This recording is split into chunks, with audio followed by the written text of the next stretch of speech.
The latest poll out of Bloomberg says a virtual four-way tie for first place in Iowa. That is among all of the GOP candidates: Herman Cain, Mitt Romney, Newt Gingrich, and surprisingly, Ron Paul. This is the first time Congressman Paul has polled in first place slot in this race. So we're asking tonight, why is that? And what is so wrong with Ron Paul? Ben has the reality check you won't see anywhere else.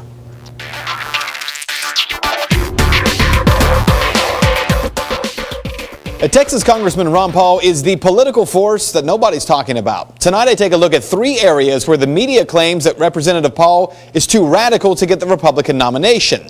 The question is that true? Let's begin with his view on the role of the federal government. Paul was a strict constitutionalist. He wants to drastically cut back the size and the power of the federal government. As part of his plan to restore America, he would eliminate 5 cabinet agencies: HUD, the Department of Energy, Commerce, Interior, and Education. That plan would also abolish the Transportation Security Administration and return airport security to the airports.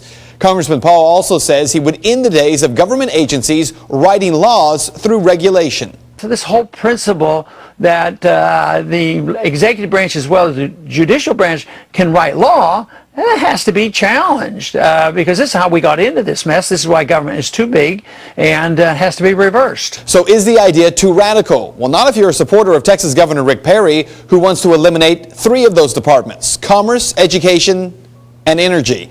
Or Herman Cain, who says every federal agency, every government program, and every single expenditure must be reviewed and revised with a keen eye and a red pen.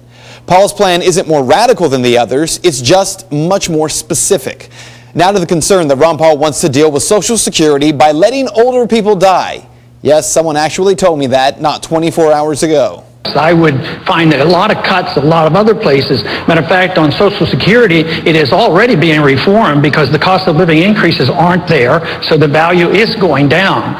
So no, there's places we should cut. So what is Representative Paul calling for? The congressman does want to allow an opt-out on Social Security immediately for younger workers, but his plan to restore America keeps Social Security for all older Americans. Money used from the end of the wars in Iraq and Afghanistan would be used to shore up the program, as well as money that will be saved from the elimination of those 5 federal programs. He also proposes keeping Medicaid and other welfare programs, but paying for them with block grants that are given to the states and allowing the states to have the flexibility to solve problems. Now, there's also the concern that Ron Paul is an isolationist, anti-military, and weak on defense. So I would say there's a lot of room to cut on the military, but not on the defense. You can slash the military spending. We don't need to be building airplanes that were used in World War II. We're always fighting the last war.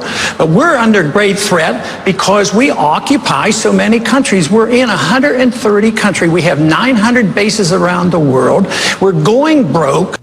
But again, here are the facts. Ron Paul does not say that he is against defense. He says he believes in funding for a strong national defense. So of course, he's the candidate that the military would not support, right?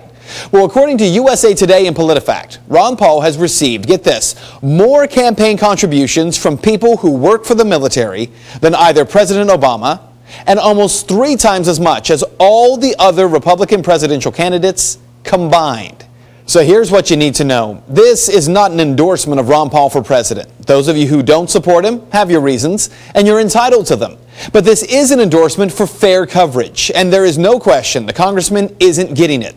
Consider the fact that during Saturday's CBS debate in South Carolina, 7 minutes and 45 seconds worth of time was allotted to Rick Perry.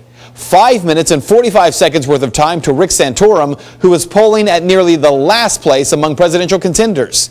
In comparison, Ron Paul got a whopping 89 seconds worth of time. Does that seem like fair coverage? And that is Reality Check. If you'd like to make your voice heard on this story, you can do so by simply commenting on Ben's Facebook page. All you have to do is search him, Ben Swan, WXIX.